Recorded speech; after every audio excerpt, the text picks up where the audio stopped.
നമസ്കാരം. ഇക്കഴിഞ്ഞ ദിവസം ഇന്നലെ ഭാരതത്തിലെ 3 സംസ്ഥാനങ്ങളിൽ കേരള, കർണാടക, തമിഴ്നാട് 3 സംസ്ഥാനങ്ങളിലെ 19 കേന്ദ്രങ്ങളിലായി NIAയുടെ റെയ്ഡുകൾ നടന്നു. ആ റെയ്ഡുകളെ തുടർന്ന് ഏതാണ്ട് 89,000-ന് മുകളിൽ ജെലാറ്റിൻ സ്റ്റിക്കുകളും 10,500-ഓളം നോൺ ഇലക്ട്രിക് ഡെറ്റനേറ്ററുകളും ഈ വിവിധ കേന്ദ്രങ്ങളിൽ നിന്നായി പിടികൂടപ്പെട്ടു.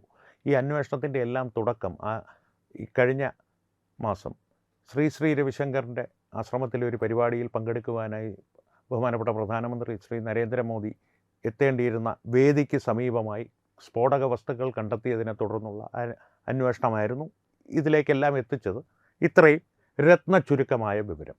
ഇനി NIA ഇതിൻ്റെ അന്വേഷണ പശ്ചാത്തലം വികസിപ്പിക്കുന്നതിൻ്റെ ഒരു വാർത്ത കൂടി പ്രേക്ഷകരുമായി ഒന്ന് പങ്കുവയ്ക്കുകയാണ്. കാരണം മുഖ്യധാരാ മാധ്യമങ്ങളിലൊന്നും ആ ഒരു വാർത്ത അത്ര പ്രാധാന്യത്തോടു കൂടി നൽകപ്പെട്ടിട്ടില്ല. ദൃശ്യമാധ്യമങ്ങൾ ഏതാണ്ട് പൂർണ്ണമായും ഇതിനെ അവഗണിച്ച മട്ടാണ്. ഫെബ്രുവരി 7-ന് മലപ്പുറത്ത് ചെമ്മാട് നിന്ന് ഒരു വൻ സ്ഫോടക ശേഖരം ഉള്ളിലോറിയുടെ അടിയിൽ ഒളിപ്പിച്ചു വെച്ച രീതിയിൽ കണ്ടെത്തിയിരുന്നു. അതിൻ്റെയും ഒരു ഉദ്ഭവം കർണാടകയിൽ ബീജാപ്പൂർ എന്ന സ്ഥലത്ത് നിന്നായിരുന്നു. പാലക്കാട് നിന്നും ഇത്തരത്തിൽ സ്ഫോടക വസ്തുക്കൾ പിടികൂടിയിരുന്നു. ഈ മലപ്പുറത്ത് ചെമ്മാട് സ്ഫോടക വസ്തുക്കൾ പിടികൂടി അധികം ദിവസങ്ങൾ കഴിയുന്നതിന് മുമ്പ് ഇത്തരത്തിലുള്ള സ്ഫോടക വസ്തുക്കളുടെ ഒരു പിടികൂടൽ, ഈ സംഭവം NIA വളരെ ഗൗരവതരമായി തന്നെ നിരീക്ഷിച്ചു കൊണ്ടിരിക്കുകയായിരുന്നു. അതിനിടയിലാണ് കർണാടകത്തിൽ പ്രധാനമന്ത്രി സംബന്ധിക്കേണ്ടിയിരുന്ന പരിപാടിയുടെ വേദിക്കടുത്ത് നിന്ന് സ്ഫോടക വസ്തുക്കൾ പിടികൂടിയത്. അതേ തുടർന്നാണ് ഈ അന്വേഷണം ഊർജിതമാക്കിയത്. 3 സംസ്ഥാനങ്ങളിൽ 19 കേന്ദ്രങ്ങളിലായി ഒരേ സമയം റെയ്ഡുകൾ നടത്തി ഒരു വൻ സ്ഫോടക ശേഖരങ്ങൾ പിടിച്ചെടുക്കുകയും ചെയ്തത്. ഇത് സംബന്ധിച്ച് 5 വ്യക്തികൾ ഇതുവരെ അറസ്റ്റിലായിട്ടുണ്ട്. ഒന്ന് എല്ലാ മലയാളികളാണ് കേട്ടോ. അതിൽ കേരളത്തിൽ അഭിമാനിക്കാം. കാരണം ഈ 3 സംസ്ഥാനങ്ങളിൽ 19 കേന്ദ്രങ്ങളിലായിട്ടാണ് റെയ്ഡ് നടന്നിട്ടുള്ളതെങ്കിലും അറസ്റ്റിലായ 5 പേരും ഇനി പിടികിട്ടാനുള്ള 2 പേരും മലയാളികളാണ്. അതിൽ കേരളത്തിൽ അഭിമാനിക്കാം. നമ്പർ 1 കേരളമെന്ന കോൺഗ്രസ് ഭരണകാലത്തും നമുക്ക് അഭിമാനത്തോടെ തലയുയർത്തിയെന്ന് പറയാം. ഈ പിടിയിലായ 5 പേര് മുക്കം പന്നിക്കോട് TP ഷെരീഫ്, കണ്ണൂർ ചെറുപുഴ സ്വദേശി അനിൽകുമാർ, കോഴിക്കോട് എരിഞ്ഞമാവ് സ്വദേശി നിസാർ, ഇർഷാദ്, മലപ്പുറം ചെമ്മാട് സ്വദേശി CT കമറുദ്ദീൻ. ഈ ചെമ്മാട് എന്ന് പിടിയിലായ ലോറി ഉടമയുടെ 3ാം ഭാര്യയുടെ പേരിലാണ് ഈ ലോറി ഉള്ളത്. ലോറിയുടെ അല്ലെങ്കിൽ ഇത്തരത്തിലുള്ള സംവിധാനങ്ങൾ ഗോഡൗൺ ഉള്ളത്, ഇതുകൊണ്ട് സൂക്ഷിക്കാൻ വെച്ചിരുന്ന ഗോഡൗൺ ഉള്ളത്.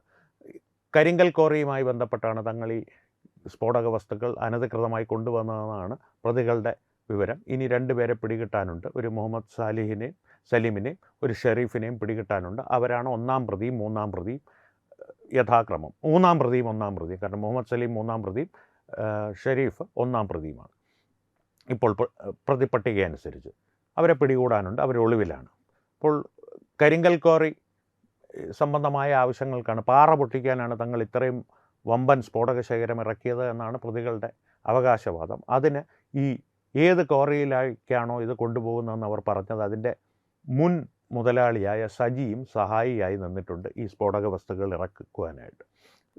ഒരു പ്രത്യക്ഷത്തിൽ വളരെ നിഷ്കളങ്കമായി തോന്നാം. എന്താ ഈ ക്വാറിയിൽ പാറ പൊട്ടിക്കാനായിട്ട് അനധികൃതമായിട്ട് സ്ഫോടക വസ്തുക്കൾ ഇറക്കി. ശരിയാണ്, പ്രശ്നം തന്നെയാണ്. അതൊരു സ്ഫോടക വസ്തുക്കളാണ്, അപകടം പിടിച്ച വസ്തുക്കളാണ്. എന്നാലും അവരുടെ മാർഗത്തിന് വേണ്ടി, ജീവനോപാധിക്ക് വേണ്ടിയിട്ടല്ലേ അവർ ചെയ്തതെന്ന് നമുക്ക് തോന്നാം. പക്ഷേ അവിടെയാണ് കർണാടകയിലുള്ള പ്രധാനമന്ത്രി ശ്രീ നരേന്ദ്രമോദി സംബന്ധിക്കേണ്ടിയിരുന്ന യോഗ സ്ഥലത്തിനരികിൽ നിന്ന് പിടിച്ചെടുത്ത സ്ഫോടക വസ്തുക്കൾ പ്രസക്തമാകുന്നത്. അതും ജെലാറ്റിൻ സ്റ്റിക്കുകളും നോൺ ഇലക്ട്രിക് ഡെറ്റനേറ്ററുകളുമായിരുന്നു. ഇനി ഇതിനെ നേരെ ഡൽഹിയിലേക്കൊന്ന് മാറ്റുക, അല്ലെങ്കിൽ ഇവിടെ നിന്ന് ഈ സിനിമയിലൊക്കെ കാണും പോലെ സ്വിച്ച് സ്പാൻ ചെയ്ത് ഡൽഹിയിലേക്കൊന്ന് പോവുക. ഈ കഴിഞ്ഞ ദിവസം 12ഓളം ഭീകരവാദികളെ വമ്പൻ ആയുധ ശേഖരങ്ങളും സ്ഫോടക വസ്തുക്കളുമായി ഡൽഹി പോലീസും NIAയും സംയുക്തമായി നടത്തിയൊരു നീക്കത്തിലൂടെ പിടികൂടിയിരുന്നു. രാജ്യത്തെ പ്രധാന സൈനിക കേന്ദ്രങ്ങളിലും ഈ ആണവ റിയാക്ടറുകൾ എവിടെയൊക്കെ ഉണ്ടോ, കൂടംകുളം പോലുള്ള സ്ഥലങ്ങളാണ്, അവിടെയെല്ലാം ആക്രമണങ്ങൾ നടത്തി ഓപ്പറേഷൻ സിന്ദൂറിന് പകരം വീട്ടുക എന്നുള്ള ലക്ഷ്യത്തോടെ പാകിസ്ഥാനിൽ നിന്ന് നേരിട്ടുള്ള നിയന്ത്രണത്തിൽ പ്രവർത്തിച്ചിരുന്ന ഒരു ഭീകരവാദ സെല്ലായിരുന്നു ഈ കഴിഞ്ഞ ദിവസം ഡൽഹി പോലീസിൻ്റെ പിടിയിലാവുന്ന NIAയുടെ സഹായത്തോടു കൂടി. ഇതെല്ലാം കൂടി ഒന്ന് ചേർത്ത് വായിക്കുക. കാരണം രാജ്യത്താകമാനം ഒരു ഭീകരാക്രമണത്തിന് കളമൊരുങ്ങിക്കൊണ്ടിരിക്കുകയാണ്, അല്ലെങ്കിൽ ഒരുങ്ങിക്കൊണ്ടിരിക്കുകയായിരുന്നു. ആ നീക്കം തൽക്കാലത്തേക്ക് തകർക്കപ്പെട്ടു.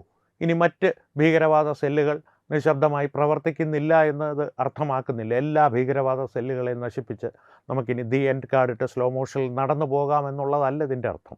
നിരന്തരമായ ജാഗ്രത അന്വേഷണ ഏജൻസികളുടെ ഭാഗത്തു നിന്ന് ഇക്കാര്യത്തിലുണ്ട്. ജനങ്ങളുടെ ഭാഗത്തു നിന്നും അതുണ്ടാകണം എന്നാണ് അവർ അഭ്യർത്ഥിക്കുന്നത്. രാജ്യമാകമാനം കഴിഞ്ഞ കുറേ നാളുകളായി അതീവ ജാഗ്രതാ നിർദ്ദേശം നിലനിൽക്കുന്നുണ്ട്.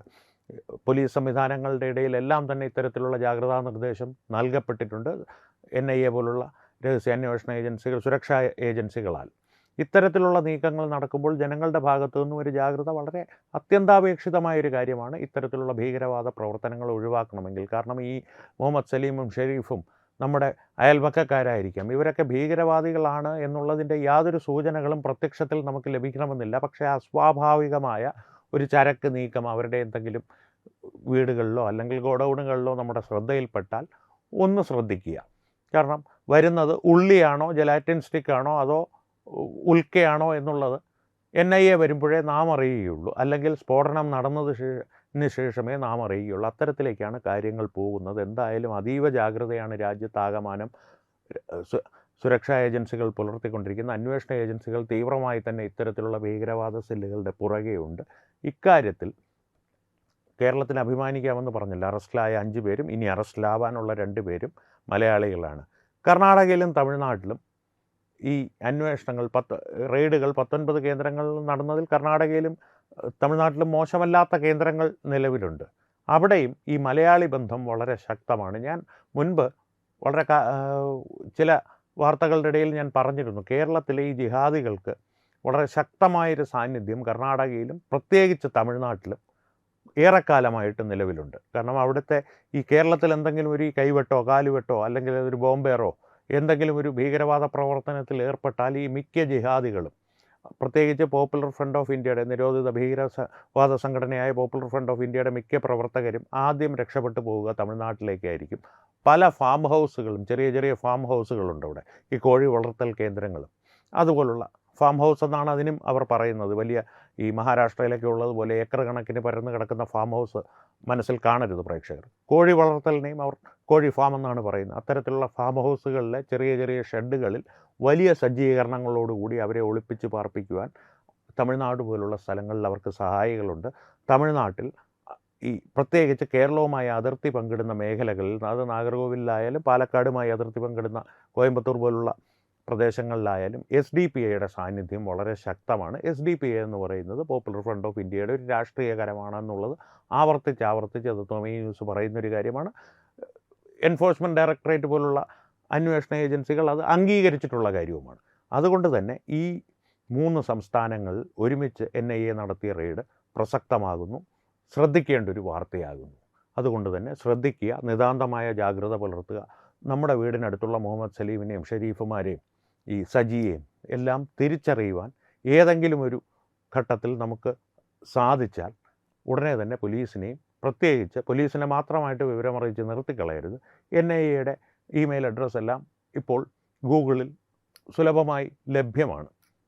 വളരെ പ്രത്യേകിച്ച് ആർക്കും കണ്ടുപിടിക്കാവുന്ന രീതിയിലുള്ള NIA ഇമെയിൽ അഡ്രസ്സ് ഒന്ന് ഗൂഗിൾ സെർച്ച് ചെയ്താൽ മതി. ആ ഇമെയിലിലേക്കും വിവരങ്ങൾ അറിയിക്കുക, നിങ്ങളുടെ സംശയങ്ങൾ. ഒരുപക്ഷെ നിങ്ങളുടെ സംശയങ്ങൾ വെറും സംശയങ്ങളായിരിക്കും. അങ്ങനെയാണെങ്കിൽ NIA വന്ന് ഈ സംശയത്തിൻ്റെ പേരിൽ നിങ്ങളുടെ വീട്ടിൻ്റെ അപ്പുറത്തുള്ള മുഹമ്മദിനെയോ ഫക്രുദ്ദീനെയോ പിടിച്ചുകൊണ്ട് പോകാനൊന്നും പോകുന്നില്ല. ഒരുപക്ഷെ അവരെ നിരീക്ഷിക്കുമായിരിക്കും. ആ നിരീക്ഷണം അവർ തന്നെ അവരുടെ മേൽ വരുത്തി വെച്ചതാണ്. കാരണം ഇത്തരത്തിലുള്ള ഭീകരവാദികളെ അല്ലെങ്കിൽ ഇത്തരത്തിലുള്ള പ്രവർത്തനങ്ങൾ ചെയ്യുന്നവരെ നിശബ്ദമായിട്ടെങ്കിലും പൊതിഞ്ഞു പിടിച്ച് സഹായിച്ചു എന്ന് ഞാൻ പറയുന്നില്ല. അത്തരത്തിലുള്ള വിവരങ്ങൾ അറിഞ്ഞിട്ട് പോലും, അല്ലെങ്കിൽ അറിയുമ്പോൾ തന്നെ അത് കുഴപ്പമൊന്നുമില്ല, എന്താ കുഴപ്പം, അങ്ങനെ നമ്മുടെ ഞമ്മൻ്റെ ആൾക്കാരെ മാത്രം NIA ഇങ്ങനെ ഓടിച്ചിട്ട് പിടിക്കുന്നു, എന്തൊരു കഷ്ടമാണ് എന്നുള്ളൊരു അഭിപ്രായ പ്രകടനം നടത്തുന്നതിലൂടെ പോലും ഇതിനെ സാമാന്യവൽക്കരിച്ച് സംരക്ഷിക്കുവാൻ, ഇത്തരത്തിലുള്ള ഭീകരവാദികളെ സംരക്ഷിക്കുവാനുള്ളൊരു പരിസരം അവരൊരുക്കി കൊടുക്കുന്നത് കൊണ്ട് തന്നെ ഇത്തരത്തിലുള്ള നിരീക്ഷണം അവർ അവരുടെ തലയിൽ സ്വയം വരുത്തി വെച്ചതാണ് എന്ന് മാത്രം മനസ്സിലാക്കുക. അതുകൊണ്ട് ഇത്തരത്തിലുള്ള ഒരു വിവരങ്ങൾ, നിങ്ങൾക്ക് എന്തെങ്കിലും ഒരു സംശയം തോന്നിയാൽ അത്തരത്തിലുള്ള വിവരങ്ങൾ അന്വേഷണ ഏജൻസികളെ അറിയിക്കുന്നതിൽ യാതൊരുവിധ മടിയും കാണിക്കരുത്. അത് നാടിൻ്റെ ആവശ്യമാണ്, ഒരു പൗരൻ്റെ കടമയുമാണ്. ഇത് സംബന്ധിച്ചുള്ള നിങ്ങളുടെ അഭിപ്രായങ്ങൾ തീർച്ചയായും കമൻറ്റുകളിലൂടെ ഞങ്ങളുമായി പങ്കുവയ്ക്കുക. സംവാദങ്ങൾ തുടരട്ടെ. രാജ്യം സുരക്ഷിതമായിരിക്കട്ടെ. വീണ്ടും കാണാം. നന്ദി, നമസ്കാരം. HIV അണുബാധ സന്തോഷപൂർണമായ ഒരു ജീവിതത്തിന് തടസ്സമല്ല. HIV അണുബാധയ്ക്ക് ഫലപ്രദമായ ചികിത്സ ഇന്ന് ലഭ്യമാണ്. ഇതിന് യഥാസമയം അണുബാധ കണ്ടെത്തുന്നതും കാലേക്കൂട്ടി ചികിത്സ നടത്തേണ്ടതും അത്യാവശ്യമാണ്. സൗജന്യമായ ചികിത്സയും മാർഗനിർദ്ദേശങ്ങളും സർക്കാർ ആശുപത്രികളിലെ ART അഥവാ ഉഷസ് കേന്ദ്രങ്ങളിൽ ലഭ്യമാണ്. ആരോഗ്യ സംരക്ഷണം ഓരോരുത്തരുടെയും ഉത്തരവാദിത്തമാണ്.